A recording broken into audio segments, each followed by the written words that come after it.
You're listening to the Tigers Den podcast. New episodes dropping every Monday at 3:30 p.m. Central Time, available to stream across all platforms.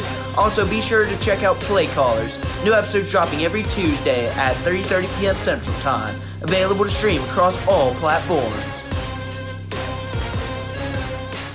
Hello and welcome to the Tigers Den, episode 4. We got an amazing one coming your way with headlines galore happening this weekend.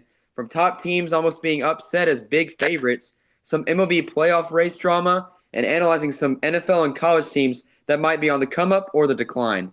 We're so blessed to be making these episodes weekly and hope you enjoy this one. Take him away, Reese. This is the Weekend Rundown. Hey guys, I hope you guys are having a blessed day today. I'm going to get us started with some high school football. Number 3 Thompson beat Spain Park 55-14. No surprise that happened. We picked that on Countdown, actually. And I think we all said Thompson. Maybe Max did. Yeah. No, I said Thompson. I tried to throw the fans off a little bit, but I said Thompson. You tried to say it was going to be close, but that was never. Yeah. That game was I was wrong. And then, Max, didn't you tell me earlier that Foley defeated – who did they defeat, Max? So, Baker actually beat Foley at Foley, but it was a really good game, 51-44. And it was really interesting because there's 2 Auburn recruits, both wide receivers, Bryce Kane Perry and Perry Thompson. And it was – I heard they both played great. And also Marcus Davis, the Auburn wide receivers coach, was there as well, is what I've heard. And then I know also on Countdown we picked Hoover and Vestavia Hills, and I don't know why. I don't know why it was Hoover. I don't know why. Yeah, I was about to say Reese. 26-7 is outrageous. Reese with another L sports take per usual. All right, buddy. So is Hoover officially done this year? Or are they out of it? Yeah, I would say so. I would say 26-7 against Vestavia Hills is I would say, isn't that their 3rd loss of the year already? Yep, 1-3, and it doesn't get easier. They play Hewitt next week. Yeah, just a terrible yeah. But no, and then we also saw Auburn defeat Jag 46-0. What a win for our. Hey, if you want to learn more about that game, check out Play Callers coming out on Tuesday.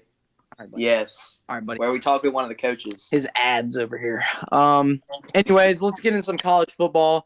So this week we had a weaker schedule, a week 3 schedule that was not as good as week 2. But let's get started with some conference action. You got Penn State at Illinois. You think this game would be close, but Penn State I did not either. I don't think anyone thought that, Reese. That's another L sports. I think that was just you, Reese. A lot of people did. But Penn State beat them 30-13. Now, a game that a lot of people didn't think was going to be close was Florida State at Boston College. So, bro, Boston College's quarterback balled out.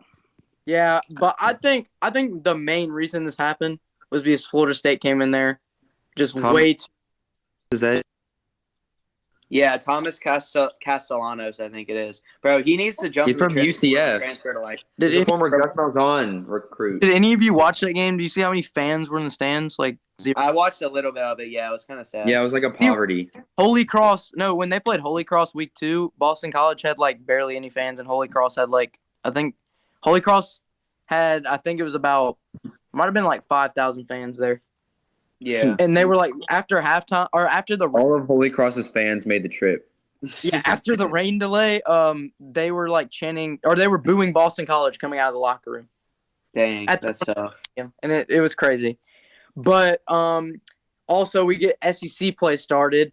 LSU and Mississippi State, I actually thought this game could have been I'll say I did too. A very close game, but I think we saw that Mississippi State's probably going to be either last or second to last in the SEC West this year, honestly. Bro, did you see that Jaden Daniels threw for 88.3% completion percentage? Yeah, that's you can't allow a quarterback to throw that good, especially in the SEC. Mississippi State. It is Jaden Daniels, so. Yeah, well, still though, Florida State didn't even allow him to throw that well. But look, 30 for 34, 361 passing yards and 2 touchdowns. Also 15 carries for. I'm not gonna lie, coming into the season, he was my Heisman favorite, but yeah. So Well, I and mean, then hey, he gets to win it. there was a better non-conference game on Saturday. Minnesota played UNC, which, I mean, for a little bit it was a decent game, but Drake May was able to get out of that one with a win. So UNC stays undefeated, but I'm pretty sure their schedule gets tougher from here. I don't think they play anybody next week. I think they play at Pitt. at Pitt. That Could be a tough one just because Pitt randomly plays well. Pitt lost to West Virginia. I know. I'm just saying Pitt randomly plays Max, well. stop acting like these games are going to be close. They're not going to be close. Hey, for example, what about Opelika Central? You kind of glossed over that. It was kind of close, right? 24-14. Oh God. Mm-hmm. So, hey, that's what I'm saying. So. Yeah, but no, North Carolina does have a few ranked opponents on their schedule. Like I think they play Duke and Notre Dame, and I think they might play Florida State as well. They also play 3-0 Syracuse. Okay. Hey man, they're 3-0. Somebody did that today. Who have they played, Max? Who has Syracuse played? Let's see. Western Michigan. Who is that? They have played the tough teams: Colgate, Western Michigan, and Purdue. Yeah. Hey, they won at Purdue 35-20. Beat Colgate by 66. Just like Tuscaloosa County playing nobodies. Yeah. How much did Hewitt beat Tuscaloosa County by? That's what we're going to see with UNC Syracuse. Is Colgate even Division I in football? They are, but very low. FCS. They might be named after a toothpaste brand. No, but also in the SEC as well, South Carolina played at number 1 Georgia. I know good game. A lot of people on game day were saying they were like, "Oh yeah, Georgia's gonna blow out South Carolina," and I told y'all last week. I said, "Oh, South Carolina might be able to sneak one out against Georgia." I thought that was gonna happen, but then South Carolina sucked. But it didn't. Yeah, it didn't happen. Sucks. And then, a team to watch out for is Oklahoma. Yeah. I know they played Tulsa. But this is not the first time they've scored 60-plus points against a team this year. Yeah. Their wide receiver core is insane. Wait, isn't the Red River Showdown next week? No. It's like week 6 or 7. It's like week. Hey, Oklahoma Cincinnati might be a little close. That's all I'm going to say. It's at Cincinnati. In Cincinnati. Yeah, that's where we'll make it a little close. I know their fans do show out, so yeah, that will be close. That's actually a game that will be close, not like Max's North Carolina Syracuse. Hey man, hey. And then, so I feel bad for Michigan State. Mel Tucker, we know he got suspended. We talked about it last week on last week's episode, but Washington was up, like I think it was 35-0 at half, and Michigan State's fans proceeded to leave at halftime.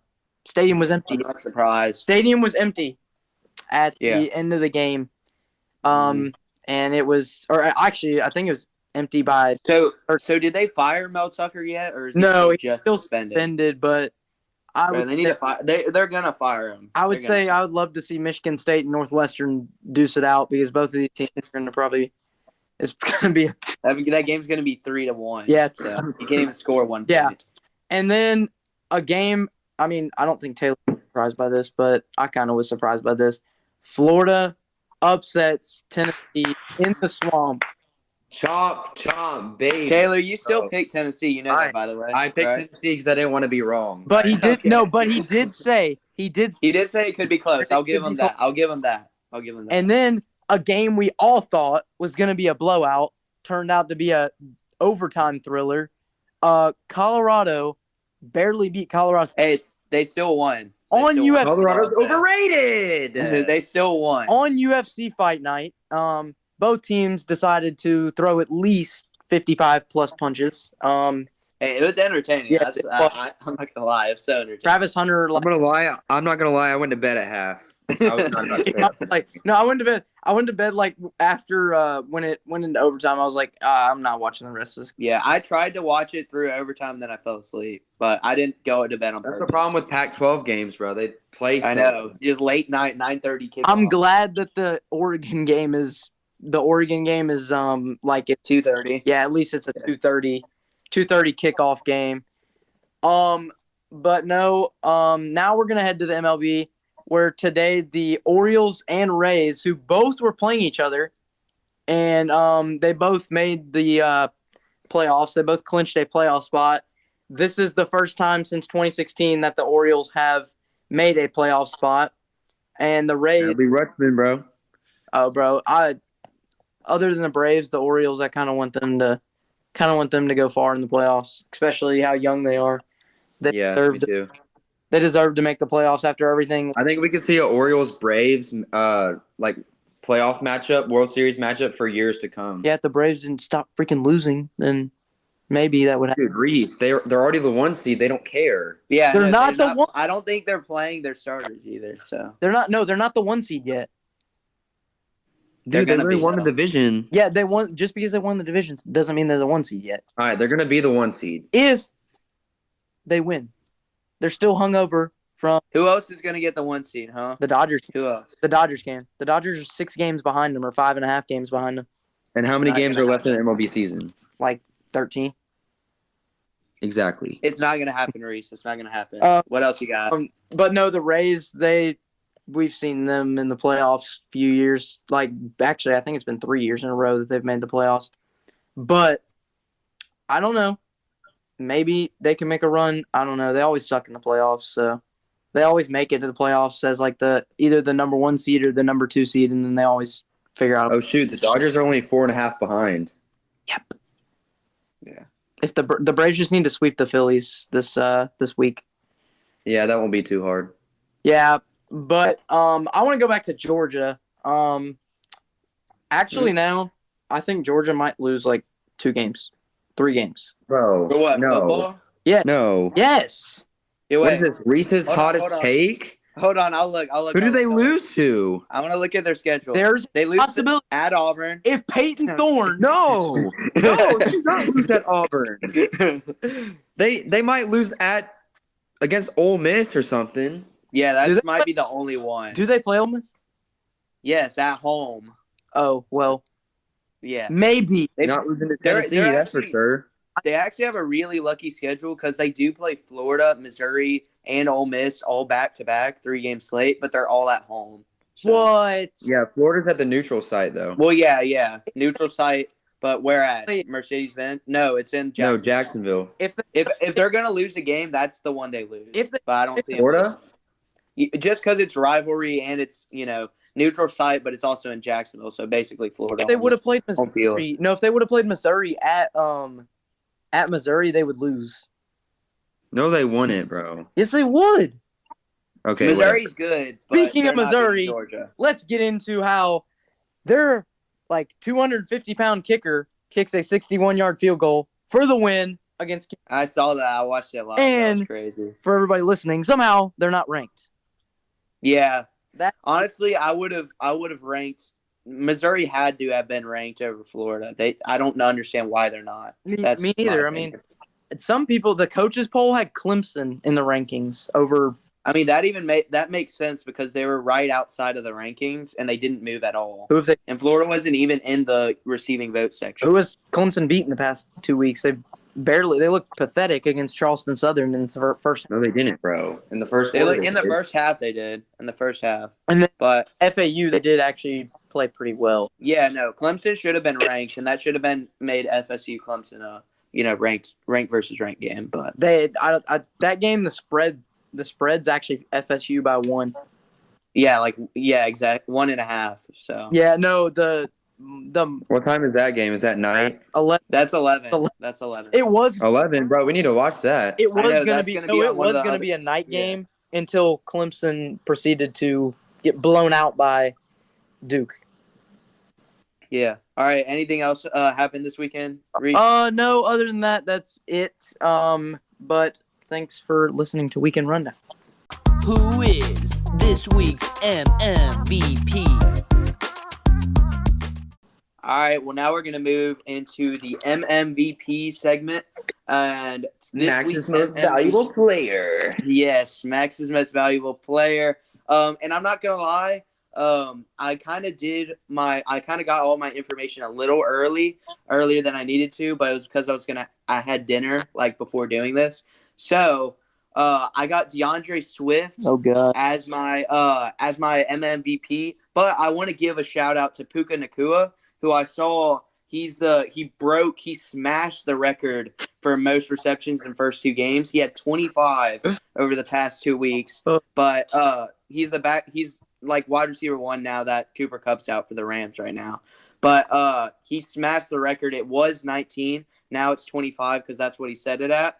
And just wanted to give a shout-out to him. But let's talk about DeAndre Swift, number 0, the running back for the Philadelphia Eagles. This is his 4th year in the league. And just the absolute switch, from week 1 to week 2. Now, obviously, it's because Kenneth Gainwell was out. But week 1, he had 1 carry for 3 rushing yards and 1 reception for no receiving yards and no touchdowns against Patriots. Basically a non-factor. But then against the Vikings on Thursday Night Football, he had 28 carries for 175 rushing yards, a rushing touchdown, as well as 3 catches for 6 receiving yards. So, and 175 rushing yards is also a career high for Smith. But I mainly want to focus on how much of a bounce back story that this could be for DeAndre Swift, because a lot of people thought he was washed after that trade to the Eagles. They thought, because he's coming in as an RB2 behind Kenneth Gainwell. But just his storyline, going back to when he was drafted in 2020 with the 35th overall pick by the Lions, a lot of people thought he was going to be like their franchise back. And he looked like it during his first season until he got injured. And he kept getting injuries over the last 3 seasons. But he got the start tonight because Kenneth Gainwell was injured. And, yeah, I look forward to seeing Swift as possibly the running back 1 for the Eagles in the future. And, yeah, what do y'all think about DeAndre Swift this year? Could he be the next big running back for the Eagles? I mean, honestly, in college, he was insane. I knew he was going to be something special in the NFL. Then, his first years on the Lions, I thought he was going to be something special. And like you said, he got traded to the Eagles, and I was like, oh, he's behind Kenneth Gainwell. Who even is Kenneth there was Gainwell? definitely an opportunity there, for sure. Yeah, but, yeah, I mean, props to him for breaking out. He's been underrated this year, but he broke out against the Vikings, which I'm not going to lie, the Vikings' run defense is really bad. Yeah. The Vikings are just really bad this year, except for Justin Jefferson. But you look at Smith's career stats, which is something I've always been impressed with, is his run, his amount of yards per carry average. In that game, he had 6.3 yards per carry. But you look through his career average for yards per carry is 4.7. And he's never had a year where his yards per carry average has been under 4. So, I mean, he just serves as almost, to me, the perfect replacement for Miles Sanders, who's now with the Panthers. But, I look at that trade as well because I was watching the NFL draft and I saw the trade, and the actual trade that happened was the Philadelphia Eagles sent their 219th pick in this year's draft, as well as a 2025 fifth-round pick, to Detroit in exchange for, obviously, Swift and a 249th pick in this year's 2023 NFL draft. That's such a steal. Yeah, I know. Honestly, it was such a steal for the Eagles, and it adds also to their, Georgia Bulldogs core of players, because they drafted 3 or 4 they have Jordan Bulldogs Davis players in that draft. I know that.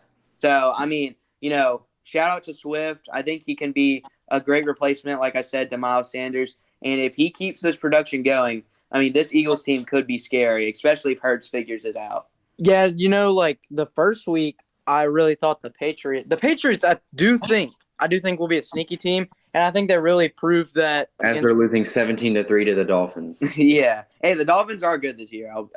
Yeah, Taylor. The Dolphins are good. But anyways, like I was saying, I just think the Patriots were able to stop Swift that first game. But if you look at it week 1, we play a lot of fantasy. And week 1, DeAndre Swift got 0 fantasy points. Yeah. And then this week, he goes from 0 to 27 and gets a bunch of touchdowns. And he's on everyone's bench. Exactly. Yeah. I think in our league, he wasn't even on a team. But no, I do think Swift this year, I think that there's a possibility he's a sneaky running back for maybe, I don't know if it's offensive player of the year he could win. He could definitely make a Pro Bowl, I think. Not Offensive Player of the Year for sure, but definitely a Pro Bowl. I think the one running back though, he might be behind. I know he's behind McCaffrey for sure. Oh, he's. I'm not saying he's top 5. That's not what this segment was supposed to be. I'm just saying his like literal, just comeback story. Like he could possibly be comeback player of the year because a lot of people counted him out, especially after he was exchanged basically for 2025 5th round pick is what he was exchanged for. I didn't think that he was bad on the Lions either. I thought he was a great running back. I thought, like Taylor said, I thought he was a good running back coming out of college and everything. I was like, oh yeah, the NFL. Yeah, no, he was. What I was trying to say by that point was a lot of people thought that he hasn't reached his production value of what the Lions initially thought, that he was going to be. Yeah. And I'm just saying that this proves that he's still got it, and he's only 24. So, I mean, if he's able to become the Eagles running back 1 this year, he could definitely become like their go-to starting running back for years to come. So, yeah. But that's going to do it for the MMVP segment. Up next, Taylor, I think I smell something. I think it needs to be thrown away. Yeah, I think the trash is kind of filling up right now. I think I need to go take it out real quick. Yeah. All right. So, straight from the garbage disposal, this is Taylor's Trash Can. I don't even remember who I talked about last week. Yeah, they were just so bad. I think it was Bengals. Yeah, it was the Bengals, yeah. It was the Bengals. All right, so NFL, this team produces a lot of NFL. Every single team on a starting lineup, you probably see about 5 people from this university. And that is the University of Alabama Crimson Tide. Oh, no. Going into USF in Tampa, Florida. We don't hear this a lot. How are you going to schedule a recruitment visit to the city of Tampa? That's what this was. Yeah. It was a recruitment visit to all the schools in Tampa because it's a big city, of course. And they beat that USF team 17-3. Hasn't been ranked since 2018 in any sport. And they had the 80th ranked recruiting class this past year. Jesus. Like, no shade to the defense at all. I'm not trying to say they're like the defense played great, only allowing 3 points, and the USF offense to only 87 passing yards and 107 rushing yards. But I'm mainly talking about this offense. First off, they didn't start Jalen Milroe because he had an awful performance against Texas with 2 forced throws leading to interceptions, like stupid throws. And you bring in Tyler Buckner, a 3-star transfer from Notre Dame that I've never heard of before this. And he went 5 for 14, and he was pulled from the game in the beginning of the 3rd quarter. Nick Saban went into halftime. He said, "You're done, bud. You're not starting on my team ever again."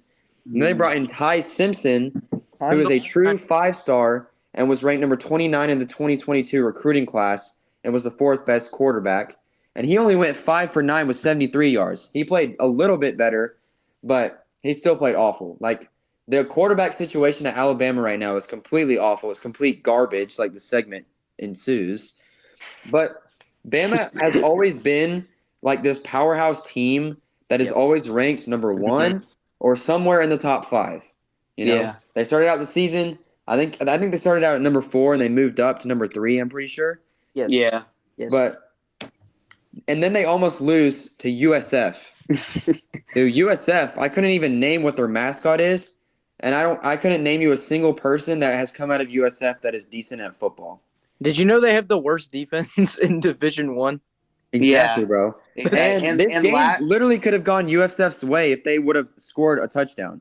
Yep. Like if they would have put a drive together, USF could have easily won this game. Alabama's defense saved Alabama.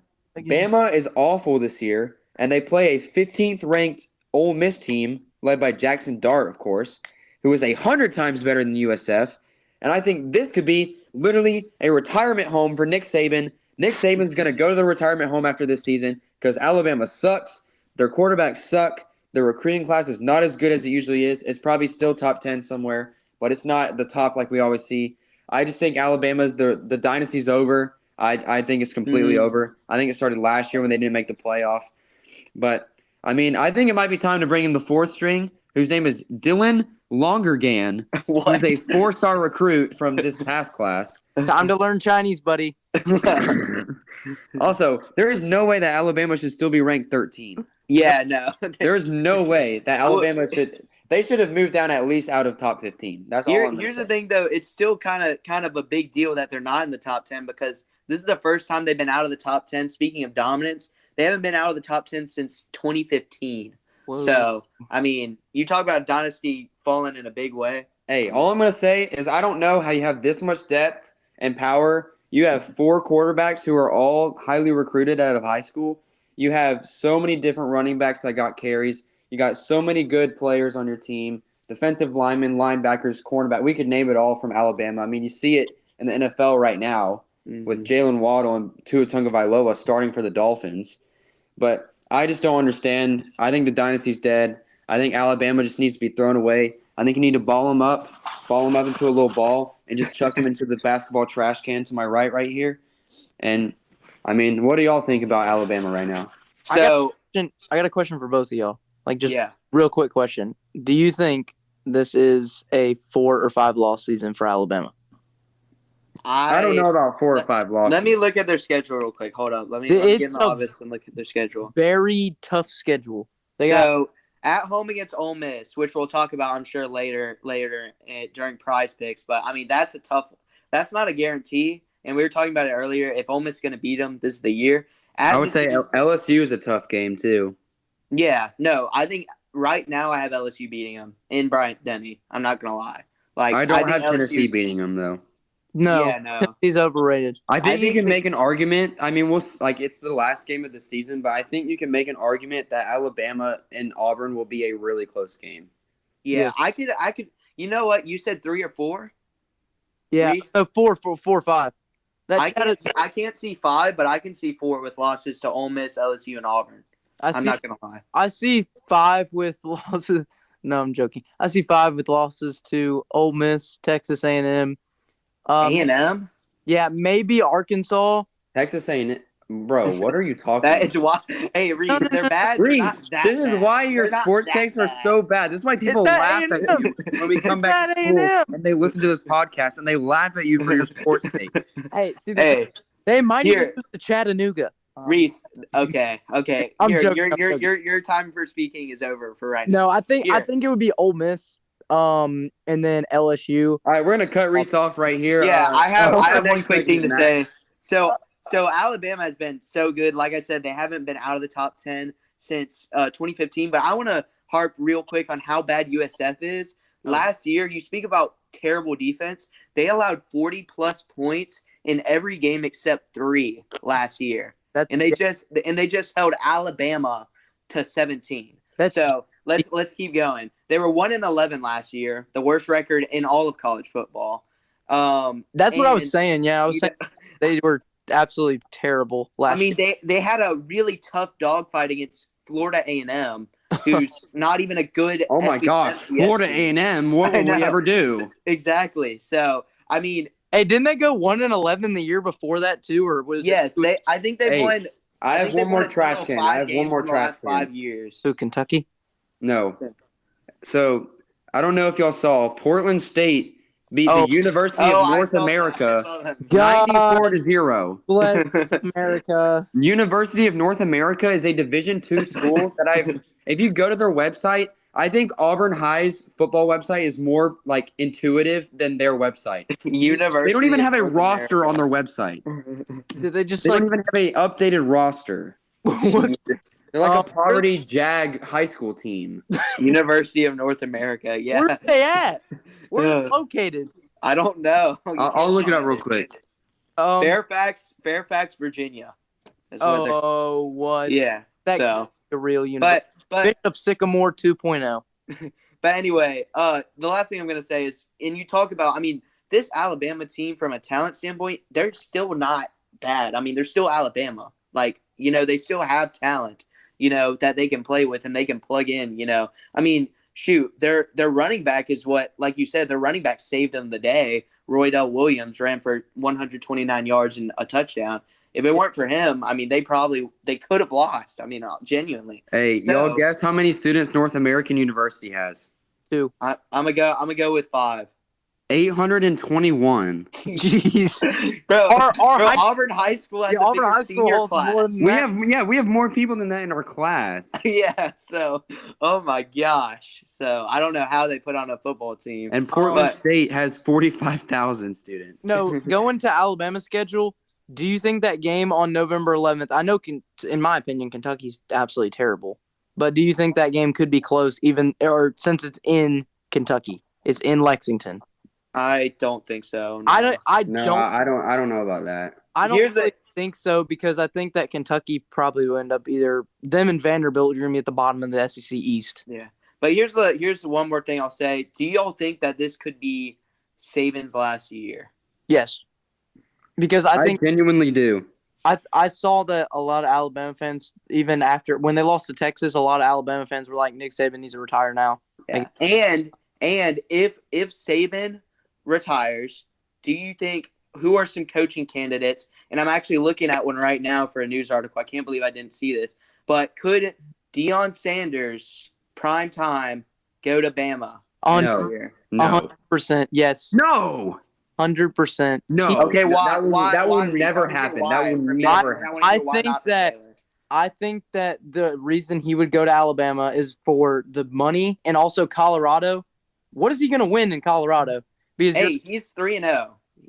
To be fair, and He's they're 3-0 one of the and he best beat a recruiting poverty classes. 3-0 and Colorado about- State he's about to- franchise. he's about to lose like 2 games in a row to Oregon and USC. And but I think he would do well in the SEC, and I think Well, that if he obviously. came to Alabama, I think Joe Brady would be a good candidate from LSU and now the Buffalo Bills quarterback coach. I know you're And talking Cliff about, Kingsbury. actually. I think that would be a He's good candidate trained, as well. Cliff Joe Burrow. Kingsbury, he couldn't even coach the Arizona Cardinals. So, yeah, Hey, great. here's what I'll say. Hey, Nick Saban was awful in the NFL. That's all I'll say. Yeah, True. no, that's a good True. point. He Here's was. what I'll say.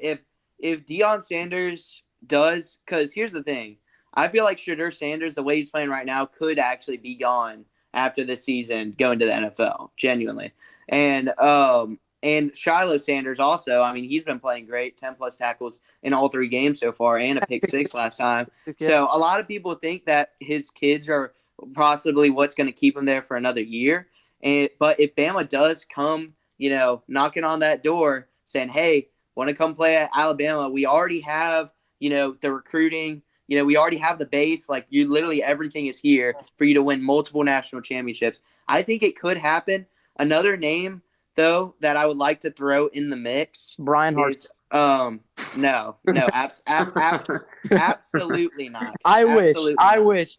Brian but, Harsin couldn't even get his job back at Boise State. They declined Yeah, it. so absolutely not. But He'll another probably be name coaching that high school team.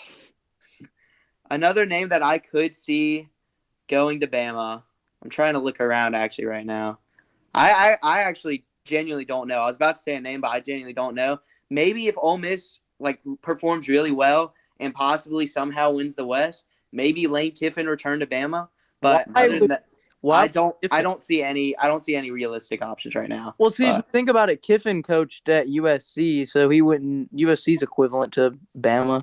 Yeah, well, maybe possibly he go to USC and Lincoln Riley. Hey, Max, the title of this podcast needs to be Nick Saban equals retirement home. yes, definitely. Nick Saban equals golf course. I mean, he's got the money to retire. I mean, the only thing keeping him there is championship. Or I don't think they're winning one this Or year. do you think Kevin Steele possibly get that job? No. He's their defensive coordinator right now. No, that's what I'm saying. The lane. Here's the thing.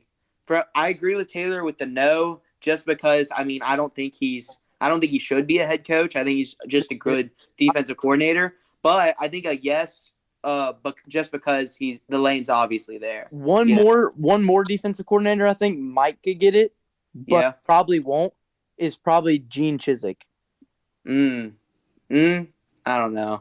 He's that at would be interesting. But hey, we're just gonna wrap him up. We're gonna throw him in the trash. Yeah, that was a good combo. Goodbye, Alabama. You're gonna lose to Ole Miss. Yeah, I know. Coming up Saturday. Franchise is over. What we got next, Max?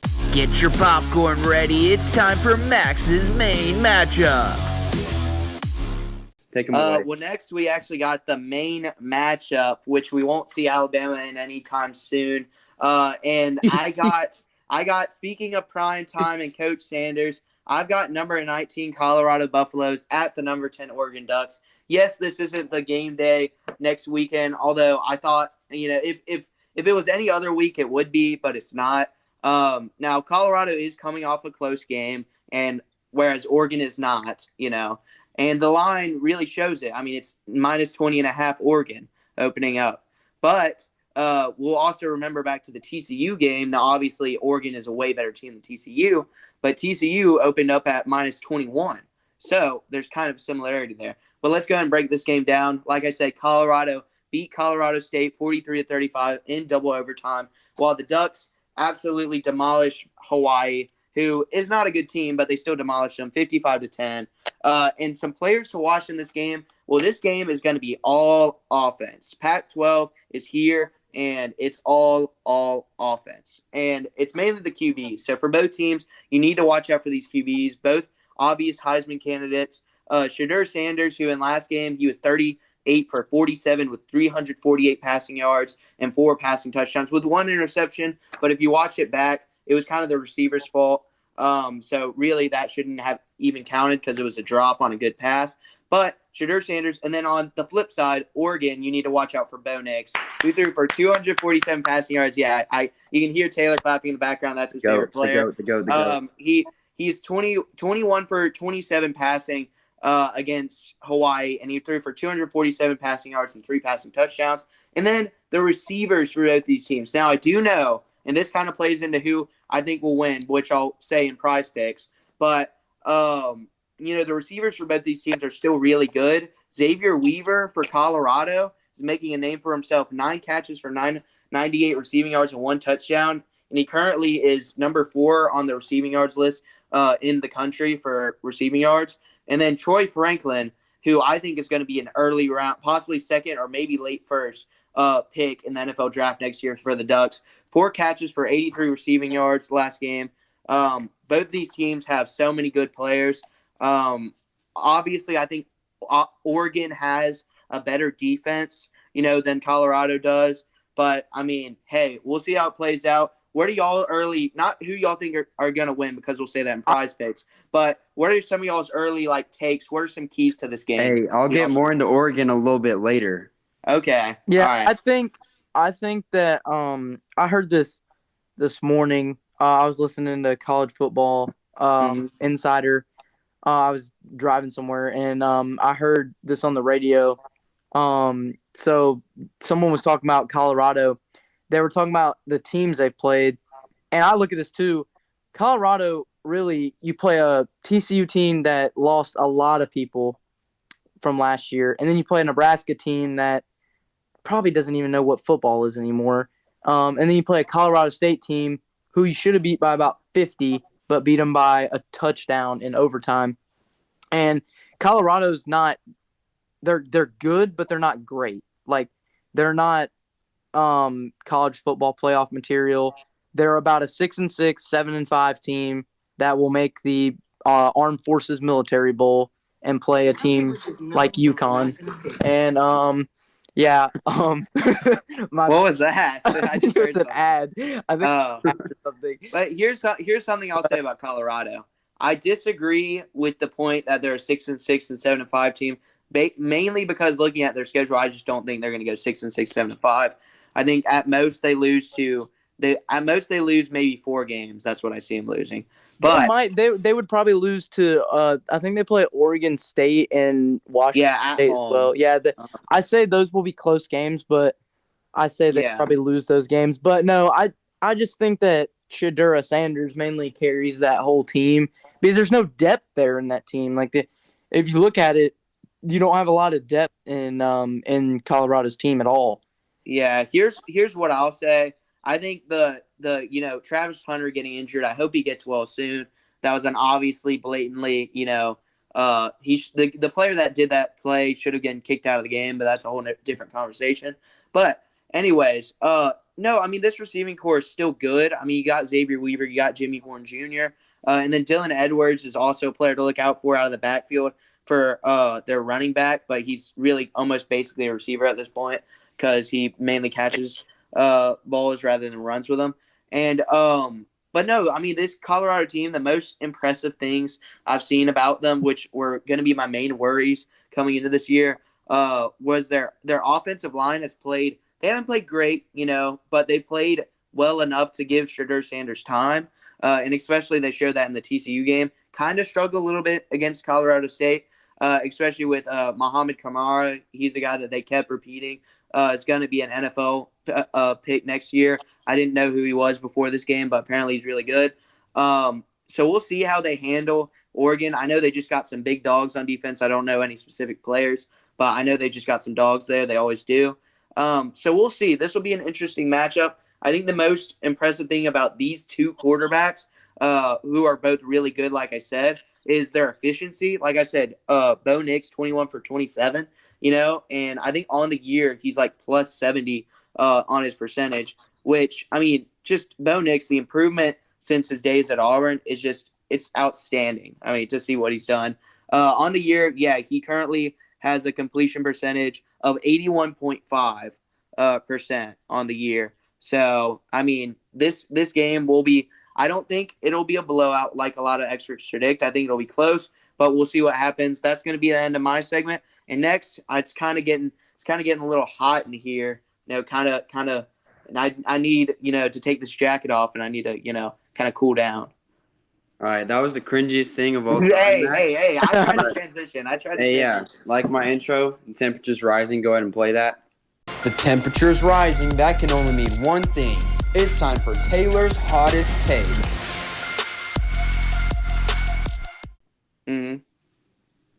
All right, so we're going somewhere that I went to Phoenix the other day, and it was really hot in there. I went to that Arizona State thing that I was talking about. Yeah. But we're going a little up north from Arizona. We're going to the state of Oregon.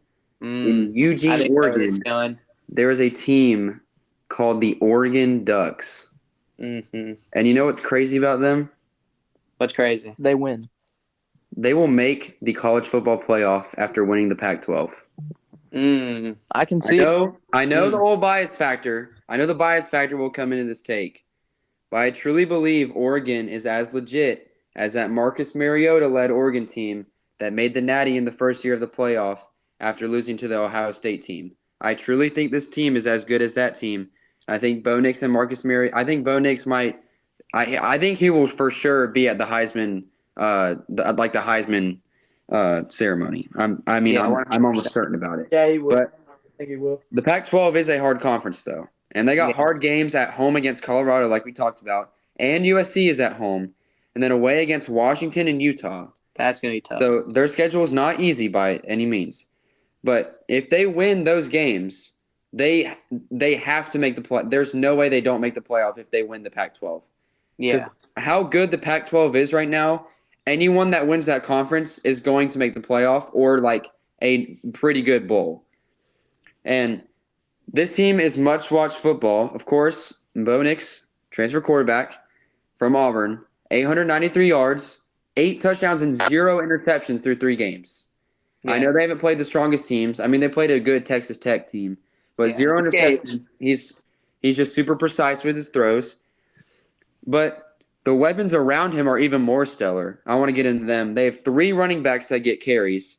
Bucky Irving, a 4-star transfer from Minnesota.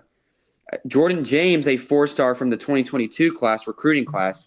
And then Noah Whittington, who actually was a 0-star transfer, is such a speed weapon at 5'9". He mainly comes out of the backfield and goes for the really long wheel routes and like the angle routes, that you see in Madden all the time that are overpowered. But besides that, some of their other notable players are Troy Franklin, the wide receiver, and Gary Bryant, who are the top receivers on this team, who both have almost no drops. I think Troy Franklin has 200-something yards, so he's Bo Nix's favorite target, of course.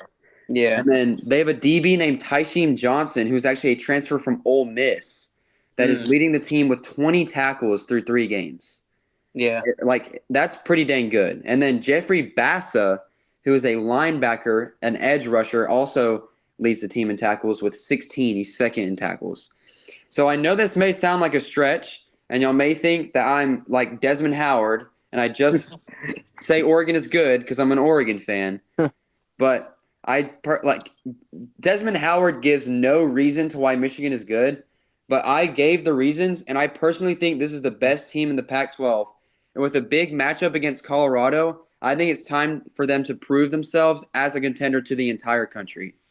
And, Mac, I'm hitting that O right now like I did at the Auburn game. Go Ducks. I agree. Go Ducks forever. I agree with Taylor like 100%. I think Oregon, if they don't mess up in at any part of their schedule, I see them going either. I know they'll make the college football playoff with that if they win every game on schedule, for sure. But I possibly see them going maybe all the way to win a national championship or even make the national championship game. Because I mean, I say this weekend they probably beat Colorado pretty bad. Colorado, Travis Hunter being out is going to be a big factor, and also I think Oregon's defense, like Taylor said, and Max, you said that too. Oregon's defense is really good. Yeah. And hey, another title for the episode: Bo Nix equals Heisman. And I do think Bo Nix is definitely he's in either, the conversation. Either going to win Heisman or be runner-up. I don't think you can't put him third or fourth. Yeah. Well, here's what I'll say. I kind of felt like this was where you're going when you texted in the group chat that you were excited for today's hottest take, and I'm honestly going to say I kind of am on the same boat, actually. I mean, this Oregon team is probably the best we've seen, like you said, since that Marcus Mariota team. My only concern, like literally looking at their entire schedule, which they got, let's see, of their next 9 games, 6 of them are against ranked teams and ranked undefeated teams at that. And so my only one that I'm concerned about right now is at Washington. Because, like you said, he could be runner-up for the Heisman, and I think that guy he's going to be runner-up to is Michael Penix Jr., who right now leads the country with, I think it's almost 1,400 passing yards through 3 games. He's thrown for 400-plus in every game so far this year. So I think that game And who have they played, though? Who have they played? Yeah. Now, they played similar, I'd say to very similar, actually, to Oregon's schedule. I mean, they played at home against Boise State, who they're not as great as, past years, but they're still a decent group of 5 team. Then they played at home against Tulsa, scrub. And then they played at Michigan State, which a lot of people did think that game could be not – it was definitely their hardest test so far. That's all I'll say. But what I'm saying is that's going to be their hardest test this year. And that is in 3 weeks from now, week 6. And I think – actually, no, week 7 because they get a bye after Stanford. That's going to be the college game day game. Exactly. That game will decide who's going to win the Pac-12 as well as win Pac-12's bid to the college football playoff, I think. Because this conference is just way too good for a team not to make the playoff. If you look at it, though, the Pac-12 is going to have at least 3 people sitting up there during the Heisman. Oh, 100%. They could have 4. Yeah, they could have 5. They could really have 5. No. Cam Ward for Washington. No, I think that Sam Hartman's going to be one of them that's up there. How many Heisman people, how many can go to the convention? Do any of y'all know? I think 4 total. Okay. Then yeah. Sam Hartman will be 4, and then you'll have. No, last year it was 3. Yeah, so there you go. You could have a full Pac-12. It could be Caleb Williams, Bo Nix, and Michael Penix Jr. Yeah. Straight up. So, yeah. I mean, that's how good the Pac-12 is. So I'm honestly, for your hottest take today, it was a good one, and it's an agreeable one, Yeah, that's a cool one right there. Yeah, so, but I think that'll do it for this segment, and now we move in to the prize picks, which to switch it up and to keep it kind of fresh, Reese, you picked the games today, so you host the segment. Here we go. Not sponsored by the app Prize Picks. It's time for Max's Prize Picks. Yep, let's go. Come on, let's get some prize picks in here. I got some good games. I know week 4 college football. I'm super excited to see these ranked on ranked matchups, especially in the Pac-12. We got a lot of Pac-12 action. Got a lot of SEC action. We got NFL action again. NFL is going to be starting week 3 this week, so it's gonna be a fun week. And Hey, Reese, before you get into that, why don't you tell the people at home, because I'm sure they want to hear, what are the standings looking like between us for this year? Yeah, Reese, expose yourself real quick. Yeah, Reese. I just want to. No, I think the fans at home should know because we said it last week. Okay, so from top to bottom. Okay, it's not good, guys. Let's hear it. I'm 15-15. I went 4-6 last week. Ooh, and it's not going good. Hey, maybe you can bounce back since you decided the games. Maybe you can bounce back. Hopefully, I'm hoping. And Taylor is man. No. For the O. Let's go. Taylor's in first, right? Taylor's 21-9. Jeez. For the O. Hey, I'm not far behind though. I'm in second, 19-11. He went 6-4 last week. Me too. And then, all right. I did. What? I did. Yeah, Max went 6-4 last week, and he's 19-11. Almost said 9-11. So, big race at the top. All right, what are the games we got this week? No, let's get it started. I would like to shout out we're gonna be supporting our favorite Shout team, out to my teammates, Auburn Tigers, when Peyton Thorne goes into Kyle Field. Okay. Beats them Aggies. Hey. All right, so this is the first game we're picking? First game is Auburn at Texas A&M. Auburn at Texas A&M. Texas A&M is a 7-point favorite, sadly. That's it. True. The over-under for this game is 52.5. It's not going to happen. If Auburn wants to win, not going to happen. But you keep going. Okay. So, no, Peyton Thorne, I went to the game this past weekend. Me and Taylor went as well. It was a good game. I got to see Peyton Thorne do okay. He didn't do good. He didn't do bad. But in order for Auburn to win this game, you can't turn the ball over. Mm-hmm. You just can't. You can't make stupid mistakes like Peyton Thorne threw that pass in the end zone and ended up being a tipped interception. And then he also threw another interception into double coverage. Some of that has to do with the play calling with the offensive coordinator, which I think what's going to happen is if Auburn loses to Texas A&M, I think Hugh Freeze needs to take over play calling for Auburn. And that would help Auburn possibly defeat Georgia. But going back to the Texas A&M game here, I think that I do think that Peyton Thorne, if we can throw the ball deep early, I do think that because we saw Miami did that against A&M in the second half, and A&M didn't respond with anything because their secondary was not that good. So if Auburn's able to throw the ball deep in the second half, I think Auburn can win this game.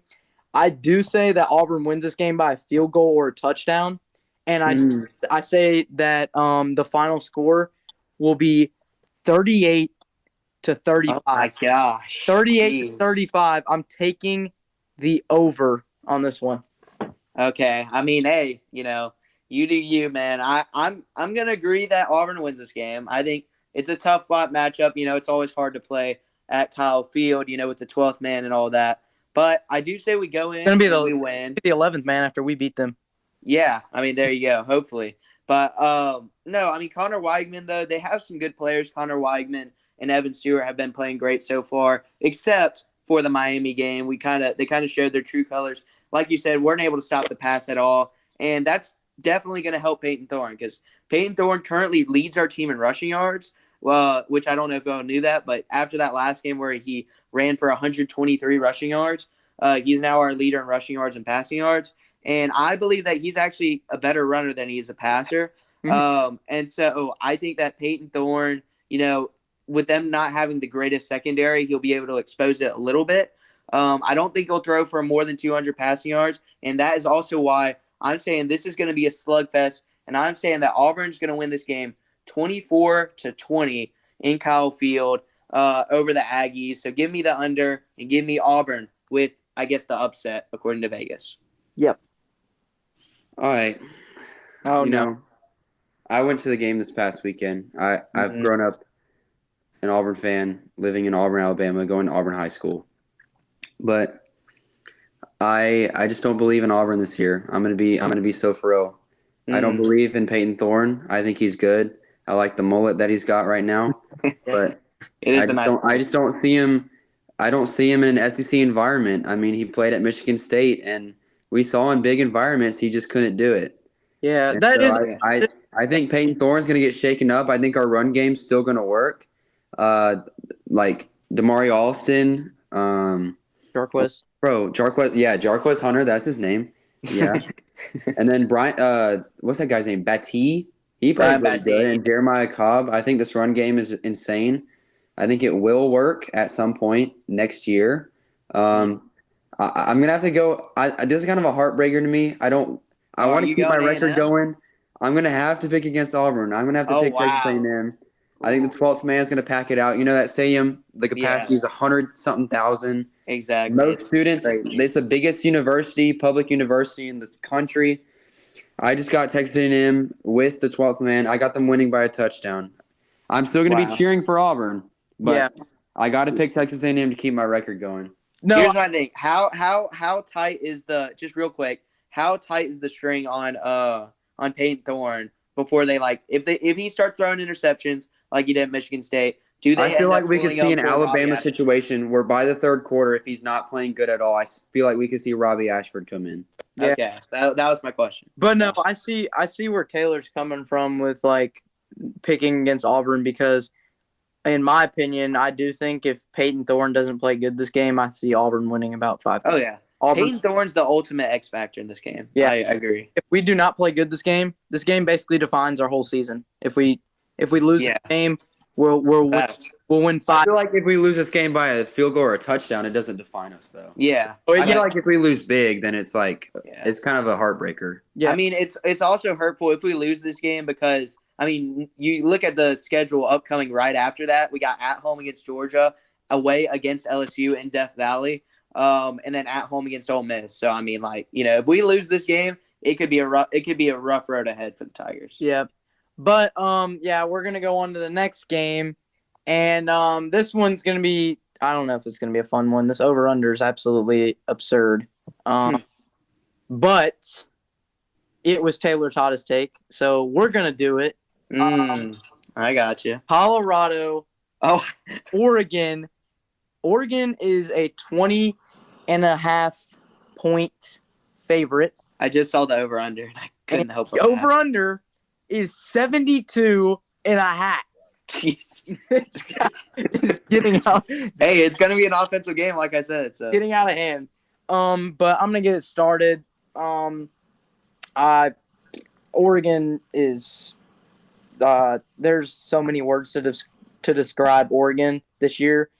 And losing is not one of them. And I think that Colorado will be up for this game. But I say by the second quarter, Oregon's up by about 30. And I think Oregon wins this game 45-20. In Eugene. This man's taking the full over. Yeah, I know. And I think. But you are taking the under, though, technically. Yes, I am. Yeah. But I say that Shedeur Sanders throws about 2 or 3 interceptions, and Bo Nix will throw for about 400 yards almost, and I say Oregon wins this game. Hey, listen, I agreed with most of the things that you said, and there's a reason why this was my main matchup today. No. Not because I think it's going to be super close and it's going to define a lot of stuff for football coming up, although it probably will because the winner of this game will definitely take the driver's seat in the Pac-12, I think. But no, this game just has so much intrigue, and it's primetime, man. I mean, that game against Colorado State, I can't remember a time where there was a 27 – it was a game where a team was favored 27 points, and it started at 9:30. And right after going to an Auburn-Stanford game, I wanted to get home and watch that game. I can't remember the last time that ever happened. So – with that being said, I don't think Colorado's going to win this game by any means. I'm not saying that. And I think that the 72.5 line is absurd. That's not going to happen. I would take the under. I would smash the under if I'm a bettor right now. Buddy, but here we go. Yeah, shout out HS Countdown. Anyway, here's the thing. Give me my I think theme that music. Prime will get his theme music for 3 quarters. I think that for the first 3 quarters of this game, Prime's going to have those boys ready. I think that he's not only a great recruiter, but I do think he is actually a good coach. And I think Shedeur Sanders will be up to the challenge. But like I said, for 3 quarters, it is Eugene. It is a tough place to play. And it's going to be the hardest environment that any Coach Prime team has ever faced, including Jackson State. So I'm going to say that Oregon is going to win this game. And I think that it's going to be by a score of 38 to 24. But it's going to be close till the end. So 38 to 24. Give me Oregon. Give me the under because the over-under is absurd. 72.5 is crazy. And then give me Oregon not covering but winning. All right. All right, before I pick this game, I have one question. Is Travis Hunter, officially out? Yeah. He's officially out. Coach Prime said he's out for a few weeks. No. That is also, yeah. All right. I try not to be a biased analyst, but I have to go Oregon. Oregon is even though I live in Auburn, Oregon is my favorite team in college football right now. Yes, I'm a bandwagon. I just like Bo Nix, and I probably won't like Oregon next year after Bo Nix leaves. But other than that, I just bought my Bodacious shirt. I have a Bo Nix jersey. I'm just a huge Bo Nix fan. I think he balls out in this game. I think he proves to the country why everyone is hyping him up as a Heisman favorite. I got Oregon winning. I don't think it'll be as high scoring as y'all say. I got them 31 to 24. I do think this will be a really close game, but I have to go Oregon. Bodacious is going to bop out. He's going to have fun. He's going to keep calm and have fun. Like we like to say that in Auburn. He's going to do that in Oregon. Austin Stadium's going to be packed. And even though the capacity of Austin Stadium is not up there, it's one of the loudest environments with all the air quality and everything. It is. It's just so loud on the field.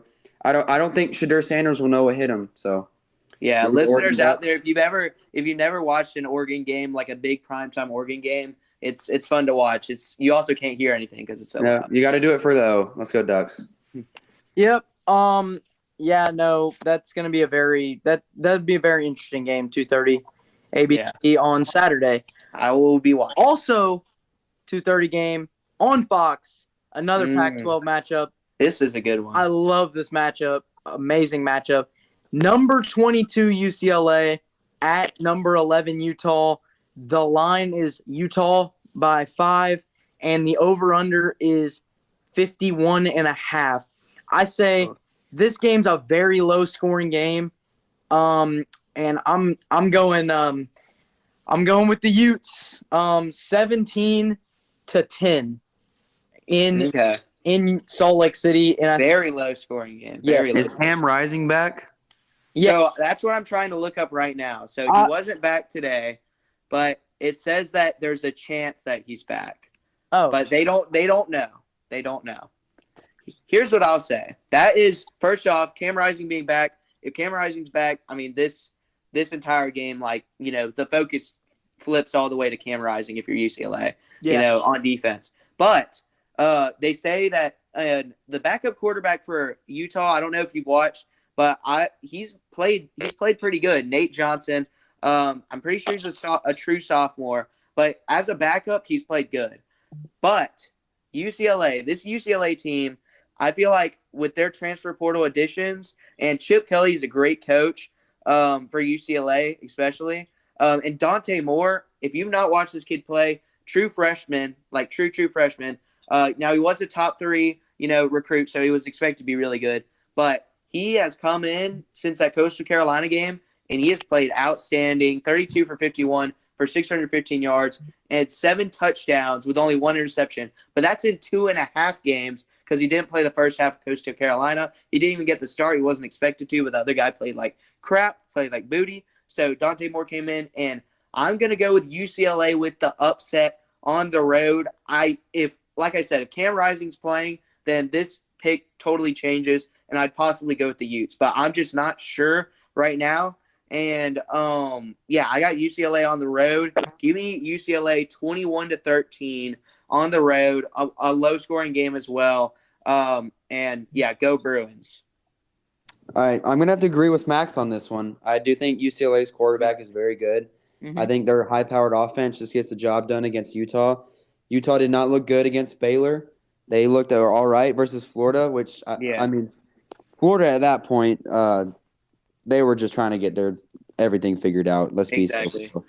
Then they actually played Weber State, whoever the heck that is, last week. They only won 31-7. It Yeah. kind of raises some questions about how good is this Utah team actually. But yeah, I'm gonna have to go to the Utah or UCLA Bruins. Give me the Bears. I got them winning. I think 28-20 is a fair score. Yeah, I got it. yeah. What time is that game? 2:30, you said? 2:30 Fox. 2:30. Yeah. I'm glad that it's not at 9:30 like most Pac-12 games. So Yeah. let's go UCLA. Here's also, I think it's a good point that you brought up that Baylor game. I totally forgot about that. I was thinking more on the Florida side of things where they didn't look great, like you said. But yeah, against Baylor, 2013, against a Baylor team that lost to Texas State in the first week of, let's not forget that they lost to Texas State. Okay. Speaking And they barely beat TJ who they played last week. Exactly. Did you see TJ Finley? They beat LIU. I don't know who LIU is, but they beat LIU Long 30-7. So I don't. They beat an believe in 0-3 Long Island team 30-7. Did Yeah. you see, And Max, we were following that game, and at halftime it was 16-7. Yeah, exactly. did So you see Texas State though? TJ Finley threw like 400 yards last night. yeah, I mean TJ Finley, I'm proud of him. But here's what I'll say just to finish off this Utah UCLA segment.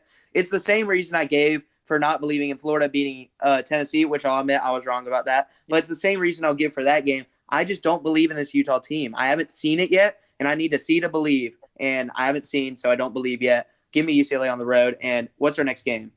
Reese? This game I did think was gonna be good. I still got to pick it. Yeah. 2:30 CBS, Ole Miss at Alabama. I don't know how this game's gonna go.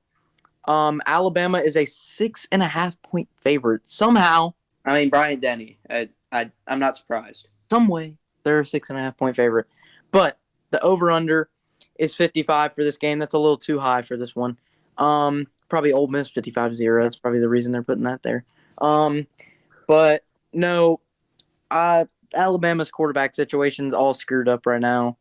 And I think Jackson Dart comes into Bryant-Denny and gets Ole Miss their first win in Bryant-Denny since 2015. And Ole Miss keeps the train rolling, and they will win 24-9. 9. Wow, not a touchdown. You don't have for Alabama scoring a touchdown. No, I'm gonna say it's gonna kind of be like the Texas game, except they don't score a touchdown. I'm gonna say the first half of the Texas game, they got all 3 field goals. I'm gonna say Ole Miss's defense is able to hold them into field goals, and it's 24-9. All right, here's what I'll say, Reese. This Alabama team is bad. They're not good, at least compared to what they've been in the past.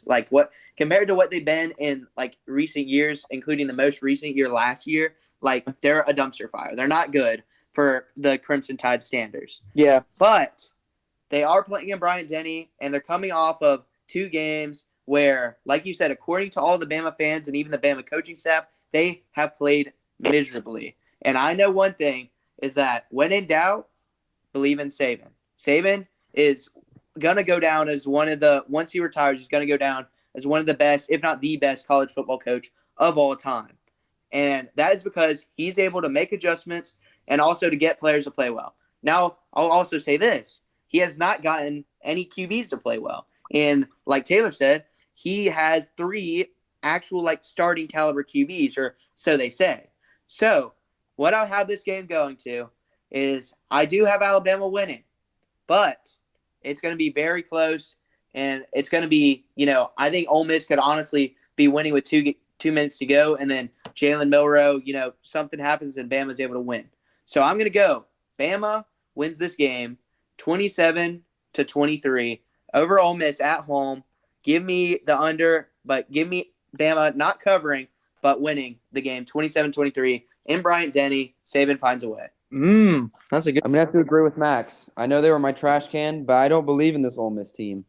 Georgia Tech kept it close with Ole Miss, and Ole Miss barely beat a Tulane team that didn't even have their starting quarterback.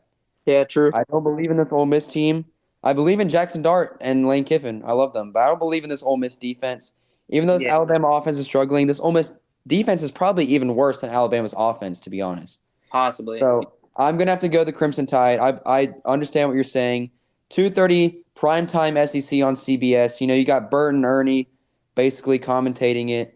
You got the fall mood of Southeastern football coming to Bryant-Denny Stadium. It's going to be packed. It's going to be loud. And I think Ole Miss hasn't had a test like that. Alabama's had a test.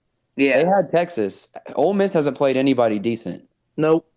Yeah. Except And let's for remember you could this say also. Tulane's decent, but they didn't even have their starting quarterback. And they had like half of their starters hurt. So I think Ole Miss just haven't proven themselves yet. And I don't think they proved themselves this Saturday. I got the Alabama Crimson Tide winning. I'm going to say a very low scoring. This Alabama defense is legit, guys. Like, Yeah. they're Dallas Turner's going to do great. everything they can to give this offense the ball as many times as they can. Yeah, I said cool. I got Alabama winning this 24-21 with a Will Reichert game-winning field goal. Kool-Aid McKinstry should be a big factor this weekend for them. Yeah, Kool-Aid McKinstry, Dallas Turner. That defense is going to cause problems for Ole Miss, Yeah. And also their O-line, we saw it against Tulane. It's not great as well. Neither- You need a good O-line, especially against the Crimson Tide. Neither So, is Alabama's, though. Alabama's O-line has trouble, too. yeah. So it's going to be a slugfest for sure. Good. Yeah. But no, this next game, this is going to be a surprise for both of y'all. I personally, in football, I'm in love with it. Is this the last one or the second to last college football one? We're doing 7. We're doing 7 college, yeah, because the slate is packed. Yeah. I personally love a team, and they're from the great state of Kansas. Oh, brother. There's a team, the Kansas Jayhawks. Really? I love them. I just love them. They're just Okay. No, they got BYU this weekend. I think Big upset against Arkansas. Hey, BYU, I'll give props. We all picked Arkansas. this will be a great matchup, a great Big 12 matchup this weekend. Kansas is an 8.5-point favorite against BYU in Lawrence. So It doesn't matter because none of their fans even come to the games. yes, they do. Yeah. Taylor. No, they yeah. now. To be fair, if Big you go game onto day their last year. Instagram, The they'll first say time Pac ever. food. In Kansas history. No, the over-under is a little high. It's 56. But, Yeah. I got to go with Kansas in this one. I love their running back, David Neal. He's amazing. He has 40 carries on the season, and he has 303 yards and 5 touchdowns already. 3 games. That's pretty good. And BYU's quarterback. Yeah, and what has Jalen Daniels done? Been complete trash. That is Good true. on him for my trash can. BYU's quarterback has thrown for 660 yards this season, 6 touchdowns, and 1 interception. He'll get hurt. Don't His worry. completion rate is awful. Not Yeah. bad. It's Keaton Slow. They still get hurt. Don't Yeah. worry. But no, I think this will be a great game. First Big 12 game for BYU, just joining the conference. Kansas, after last year, has to have a lot of momentum going into conference play, being 3-0. I know they've played a bunch of nobodies. Illinois is the only team that's relevant that they've played. But They're not. I love Kansas in this matchup, and I think Kansas wins this game 31-27 in Lawrence. I think this is honestly, it's kind of a surprise. I wasn't expecting to pick this game, especially when they have so many other great matches. But honestly, I respect The it next 'cause two I are think better. The next two. I think that this game will be close, and also there's a lot of storylines. Kansas coming off of last year where they started 6-0, and then they lost their next 6 games, but still they started 6-0, made a bowl game for the first time in gosh knows how long. Versus BYU, it's their first year in the Big 12, and they came off a very surprising, like I said, Arkansas win at Arkansas, 38-31 in a game where we all picked Arkansas and we all expected it not to be super close. But I'm going to say that Kansas, they do face a letdown here. I'm going to say that BYU comes in and because here's the thing. They just beat an Arkansas team in Arkansas. Yeah. Arkansas has a harder atmosphere. and Arkansas is a way better team than Kansas. And like you admitted, Kansas has played nobodies, whereas BYU just proved that they can beat an SEC team in an SEC atmosphere. So give me the BYU Cougars winning. I love their mascot. He hits the coolest dance moves. And I think they're going to be dancing all over the Jayhawks out in their stadium of 47,000 people. I'm looking at the capacity right now, which is nothing. No. So BYU wins this game on the road. Give me them 34-24. So BYU upsets them by double digits on the road. Go Cougars. It's a 2:30 game too, by the way. All right, Reese. All I'm going to say, if you're going to bandwagon for a team, at least make it a good team. Yeah, no. No. You know, I'm a bandwagon I would for have never Oregon because expected of Bo Kansas. Nix, and they're actually good. Why would you It's become not a that. Kansas fan? It's not that. Are you Kansas from is poverty. Kansas? Kansas is poverty. I've been to Kansas. There's nothing to do there. It's literally farms and rednecks and more And horse basketball. poop on the ground everywhere. The fans don't come to the games. The students come to the games. That's the whole crowd. And they make no noise because they don't care. Jalen Daniels, I remember last year had all this hype around him. Like week 6 when they played TCU, they're like, oh, he's going to win. He's going to be in the Heisman ceremony. No, He got he was hurt. awful. And this season he's been awful. And you said the Kansas running back is good, but he's played Nevada. He's played absolutely nobody. They barely beat Nevada. They beat Nevada by 7 points, Reese. Yeah. That was Like, I don't know why you would even cheer for Kansas. It's They barely beat Missouri State, and they barely beat Illinois. Yeah, So- let's just All I'm going to say is the BYU Cougars, I know they're going to Kansas, but they have a beautiful stadium. They have the mountains in the background of the stadium. I got the BYU Cougars. I think they're a Catholic school, I think. they're Mormon.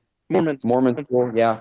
I got the Mormons of BYU coming into Kansas, coming into the middle of nowhere and winning this game by 21 points, 21-0. Can't do much Jeez. Oh, wow. like that. Here's the thing, Reese. Here's the thing. I like the fact that he brought up the Nevada game. Look at these, just based off of just pure on-paper standpoint, look at these teams' last 2 games this past Saturday. At Arkansas and at Nevada.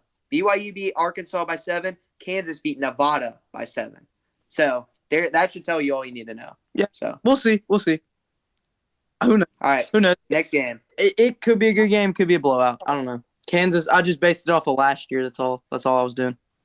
No, you basically because you're a fan of Kansas and you know they suck, so you wanted to hype them up for a little bit. You wanted to give them, some. No, the next game is in Pullman, Washington, 6 p.m. After this, I think this is after the UCLA game.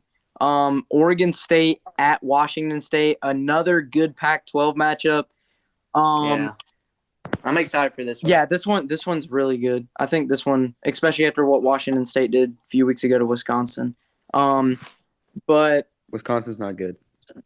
they won Washington State won 64-21 or this week. Last week. Yeah, against Against Northern Colorado. Colorado. But who's gonna win, Reese? Who's gonna win? Okay, so I do like Ungale from Oregon State. Ungale is crazy. What? Uyagalele? Whatever his name is, ukulele. I call him ukulele. DJU. Yeah, DJU. Yeah, I like him. I like him at quarterback. It was kind of weird to see them only beat San Diego State last week, 26-9. That wasn't what I expected from them. I say this game's very close. Oregon State is only favored by 2.5, and the over/under is 56 to be exact. And I see Oregon State losing this game. Actually, I say Okay. Washington State. The Washington State's quarterback's Cameron Ward, right?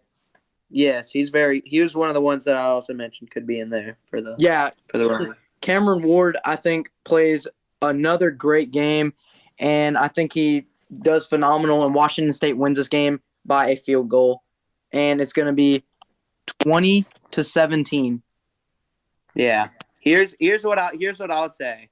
This is a very intriguing matchup, which is why I said I was excited for it, because you got a team in Oregon State that very much relies on their defense because they have DJU at quarterback. Yeah. And then you have a team in Washington State that very much relies on their offense because, their defense allowed 21 points to Northern Colorado. So, with that being said, I'm going to go Washington State here because Yes, sir. I mean, I just don't believe in DJU to win big games. Yes, sir.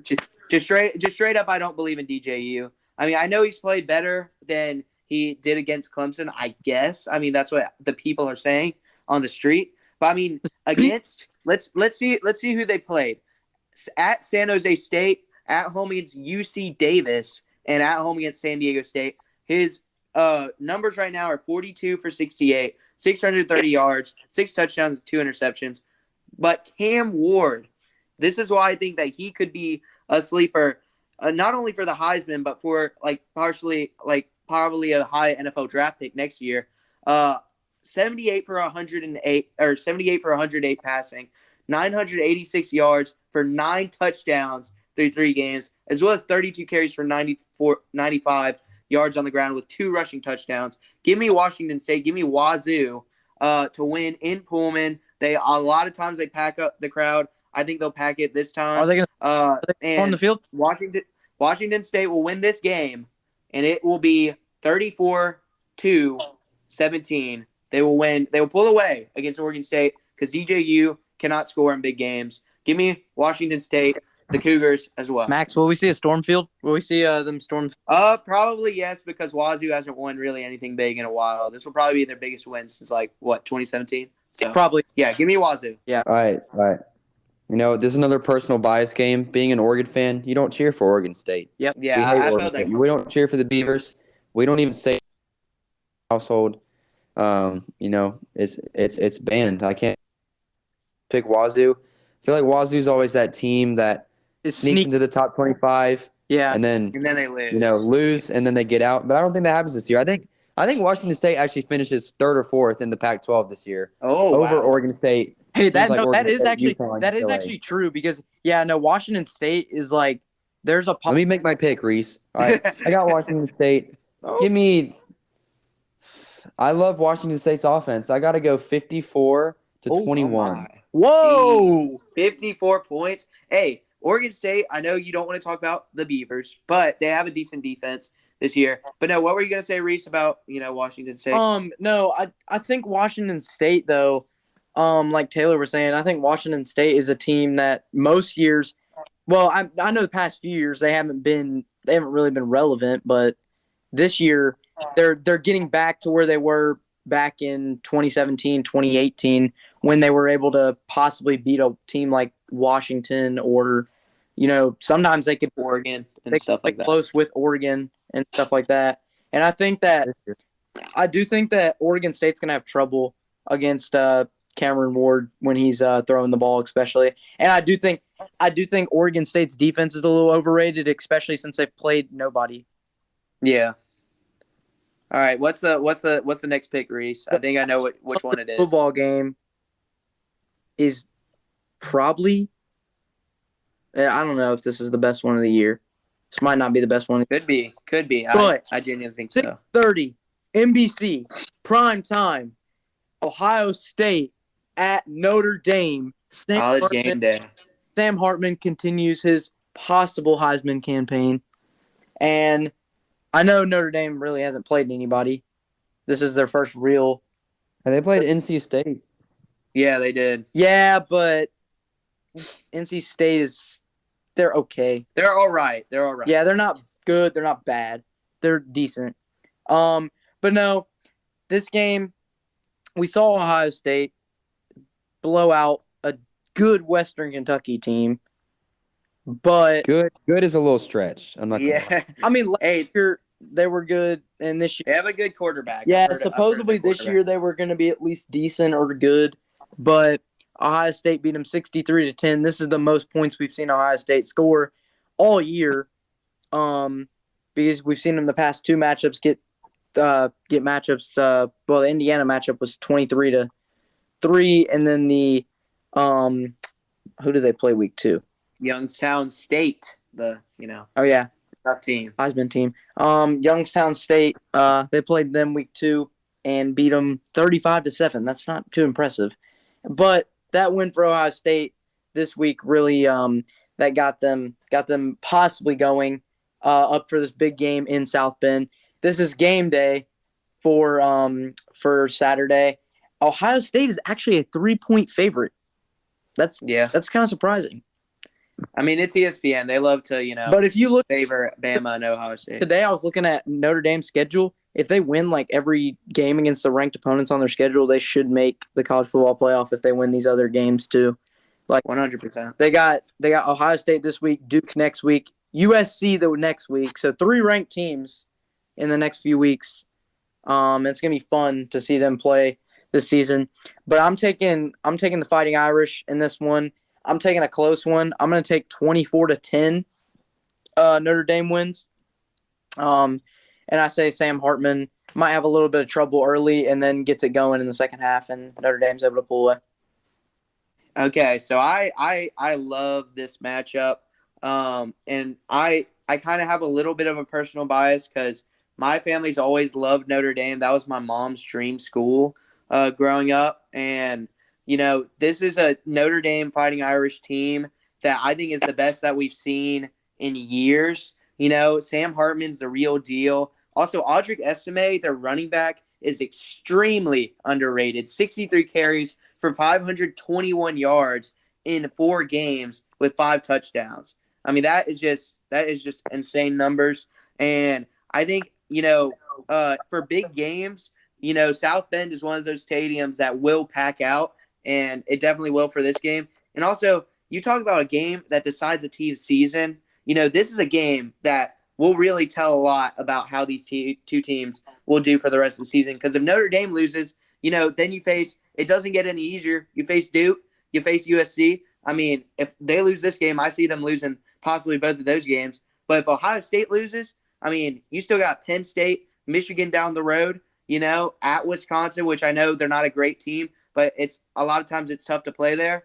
And so, I mean, this game is huge for both these teams. I think they'll both be locked in, but I got to go with Notre Dame. I like what they've seen. I like what I've seen from the Fighting Irish, and I haven't been super stoked about what I've seen from the Buckeyes, So I'm going to go with the Fighting Irish winning on game day. Give me the Irish 34-21 at home over the Buckeyes, and yeah, go Irish. All right. This is the first one where I disagree with both of y'all. Okay. I think Ohio State is better than people say they are. Like you said, they beat that Western Kentucky team who's pretty decent, and they beat them by a lot. And this Ohio State team has a lot of confidence right now, and I'm going to tell you, we've seen Notre Dame choke in big moments. Yeah, College football playoff, they play Clemson. When they play Clemson, when they play these other big ACC teams, and now they're playing Ohio State this year. And didn't they play last year too? Yes, and Notre Dame, that was in the earlier in the season where they were still figuring it out, but they only lost by 11 at Ohio State. And I think that's going to happen again. I got Ohio State by 11. I got them 28-17. I do think this will be a low-scoring game. I like what Sam Hartman's doing. I just think he's a little overrated because he's played really bad teams. I'm not going to lie. So give me the Ohio State Buckeyes. I love Brutus, little mini Lee Corso. I got to put on the Brutus head real quick. Go Buckeyes. Hey, here's what I'll say for that game. I mean, it's really the quarterbacks. When you say quarterback is an X factor for the game, that is literally that game is every sense of that term. Because Ohio State, their quarterback hasn't played great at all. That's the main reason I didn't pick them to win. Kyle McCord has not impressed, while Sam Hartman has. So it really comes down to the quarterbacks in that one. And Marvin Harrison Jr. Yes, he's also X factor. Yeah. But no, we're going to get into some NFL now. Thursday night football, I don't really think this is going to be a good game at all. Thursday night football is a primetime game. So, I'm thinking this game, 49ers and Giants, 49ers defense is going to. Bro, why are we picking this? Yeah, why are we? You have 3 picks. What are your other 2? I'm just asking. Like, I don't. The I don't other understand. The other 2 are oh wait, what the frick? There's no good games this week. I know that's what I'm saying. You can change it right now. What about Saints and Packers, and then there you go. That's a more intriguing game at least. Falcons and Lions too. All right. So what's the first pick? What's the first game? All right. So Saints at Packers. I like this matchup. honestly, I don't like the Saints necessarily, but I think the Saints are probably – I do think the Saints will win this game. Barely, but I say they win this game. Wait, who are we picking? What? Saints at Packers. I thought we were picking the Thursday night game. No. We're not big. It's not going to be close. It's 49ers. They're gonna whoop the Giants. This game. That game's terrible. Yeah. We call it an audible. Yep. So. But no, I think the Saints will win this game by 7 points. The line's 1.5 Green Bay. It's at Green Bay. And the over-under is 43. But I just think that I just see Derek Carr coming in there and winning in Lambeau Field. And Derek Carr, to me, is not a good quarterback, but I do think that the Packers' defense is terrible because we saw that Sunday with the Falcons and Packers game. It was terrible. Yeah, it was terrible. I mean, obviously, I have some personal bias here because I am a Saints fan. So, but I'm gonna genuinely say, first off, we need to get through because we record these for the viewers at home. We record these Sunday night at 8:30. So we don't know the outcome of the Saints-Panthers game at this point. Hopefully, the Saints won, but that game first, we need to get through that. So for all the Saints fans out there, worry about that game first. But with this game coming right off the heels of that game, which I do think will beat the Panthers, but I think that we will beat Green Bay in Green Bay. I don't believe completely in Jordan Love. He's looked okay through 2 games, but I believe that this will be his toughest test that he's faced, And so I think that the Saints will come in. It's going to be ugly. It's going to be like the Titans games or the Titans game where we won 16-15. It's not going to be a great watch, but the Saints are going to win. The score is going to be a low-scoring game. Give me the Saints 14-3. It's actually going to be an insane slugfest. It's not going to be pretty. But the Saints win it on the road. Scrappy win. Go Saints. Who dat? All right. I'm not just picking against the Saints because I don't like them. I believe in Jordan Love. I buy into the Jordan Love.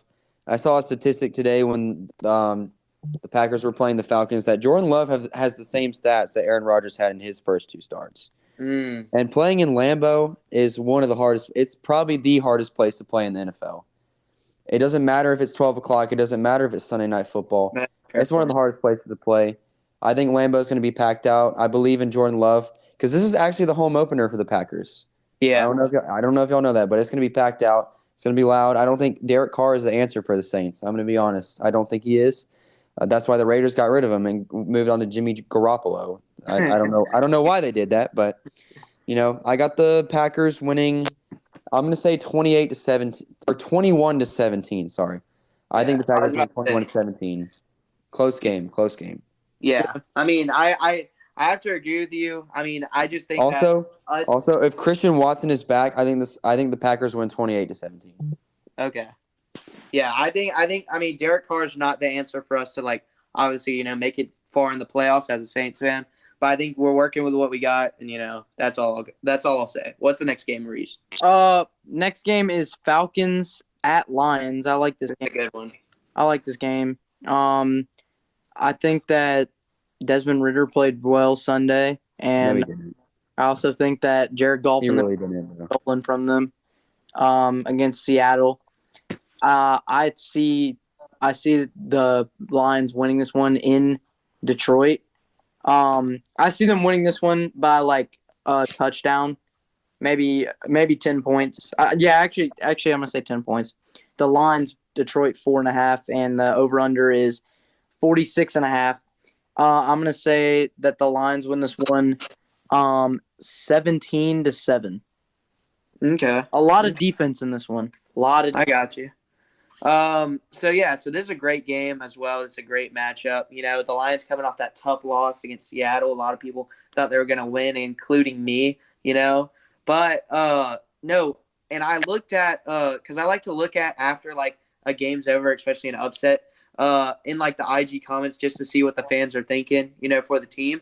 And they were actually surprisingly really positive for the Lions. Cause, if you're a Lions fan, I'm sure you bought fully in because that's been one of the biggest storylines of this NFL season. All these Lions fans saying, "Oh, we're going to finally make the playoffs. We're finally going to make the playoffs," and they're all buying in, especially after that Chiefs win. And this is also their home opener as well. So in Ford Field, and they've been hyping it up all offseason. What? No, it's not. They played the Seahawks today. Oh, yeah, you're right. I'm losing my mind. So, so this is their second home game. Never mind. But, no, that Seahawks game, it was packed out, and this game I think will be packed out too in Ford Field. And I think, their coach will have them playing, running around, flying to the football. And so I like Detroit to give the Falcons their first loss, and I think that Detroit's going to win this game. Give me them 21 to same as Taylor's score for the Saints-Packers game, 21-17 at home. So just under the line. They don't cover, but they do win a tough one in Ford Field. Give me the Lions. Hey, I'm going to be honest. Amon-Ra St. Brown and David Montgomery are questionable for this game for the Lions. Oh, they are? Yeah, I personally went to a Falcons game versus the Panthers. The Falcons are legit this year. I don't think Desmond Ridder is it, to be fair. But this run game with Tyler Algier and Bijan Robinson is it. Bijan Robinson is the answer for this team. Yeah. He can receive, he can run, he can do everything. Kyle Pitts, overrated. Don't even get me started. And the receiving core, we saw it today. We saw Drake London have a good game. They had another guy today for the Falcons that actually did really good against the Packers. Yeah. I can't remember what his name was, but he's number 18. I'm trying to find it real quick. I'm trying to find his name. I think I know who you're talking about. Matt Collins. He had a good game for the Atlanta today. So I think Atlanta goes into Ford Field, and I think they win this game pretty big. I honestly think the Falcons are going to win the NFC South. I hate to say that. I'm not a Dirty Birds fan. I don't like the Dirty Birds. They're really mean. Yeah, no, their fans suck. Yeah, their fans are really mean. But I got the Falcons winning this game.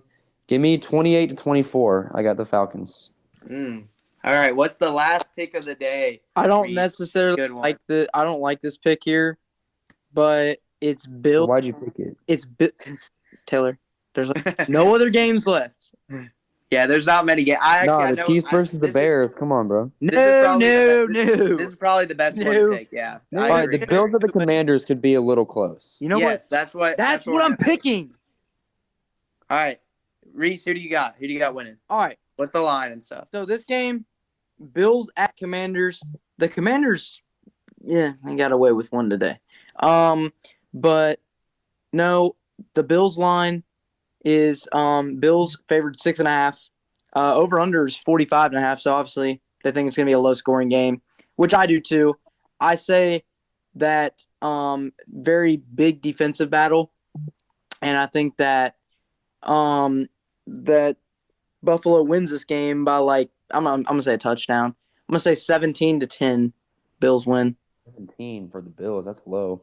Yeah, no, I just think. But the Washington defense is for real. Yeah, that's what I say that the Washington defense is able to hold them until probably last few seconds or last few minutes of the game, and then probably Josh Allen puts in a game-winning drive and wins it in DC, and that would put the Commanders at 2-1 and put the Bills at 2-1. And yeah, I'm taking the Bills. So the Bills bounced back in a big way today after losing to the Rodgerless Jets, to Zach Wilson. Really, they lost to Zach Wilson, big surprise. But they beat the Las Vegas Raiders, who I think are terrible this year, absolutely horrible. I don't think they'll win more than 5 games, but they did beat them 38-10. So big bounce back win. And then the Commanders, the Dolphins just beat the Patriots, just so I know. What? The Dolphins just beat the Patriots. So the bias right there. The Dolphins moving to 2-0 this year. Big win for the Dolphins over the Patriots. But anyways, the Commanders, like you said, they slipped one out. They were able to beat the Broncos, and they barely beat the Cardinals too, who are also very bad this year. So I'm going to say that the Bills win this one, but it's going to be close just because it's at Washington. And I think that the Bills, where none of the fans come, and the stadium is poverty. Yeah, I know, but I'm just saying that the Bills are going to win this game, and that Washington defense is for real. At least the defensive line is really good with Daron Payne, and I think the other guy's name is like Josh Sweat or something, or Montez Sweat. Yeah. But no, so I think the Bills win this game. Give me them 20-13, beating the Commanders on the road. They get a big one. All right, this is the pick that everyone's been waiting for, Yeah. even though, Right. this NFL slate kind of sucks. I Yeah, can't it's lie. not great. It's like this But, weekend's college football. You know, I have personal bias because I have Josh Allen in fantasy football, and he had a good game today. I can't lie. He had 3 touchdowns. He had 200-something passing yards. He had a good game today, and I think he continues that against the Commanders. Y'all were talking about the Commanders' defense being legit. Yes, their run defense is legit, but their secondary is absolutely god awful. Yeah. They only have Cameron Curl at strong safety. It's the only decent person that I'm seeing on their team right now. I think Josh Allen's going to have a field day with Gabriel Davis, Stephon Diggs, of course. James Cook coming out of the backfield as a receiving back. Dawson Knox and Dalton Kincaid as the tight ends. Mhm. I think the Bills win this one big. Give me the Bills 42-14. I think this will be a big win for the Bills. Wow. Hey, honestly, I'm not completely against it. You know, the Bills, they look great today, and the Commanders looked all right against the Broncos. They Well, got. if that's it for the picks, Reese, is that it for the picks? Yep, that's it. All right. Well, that was episode 4 of the Tigers Den.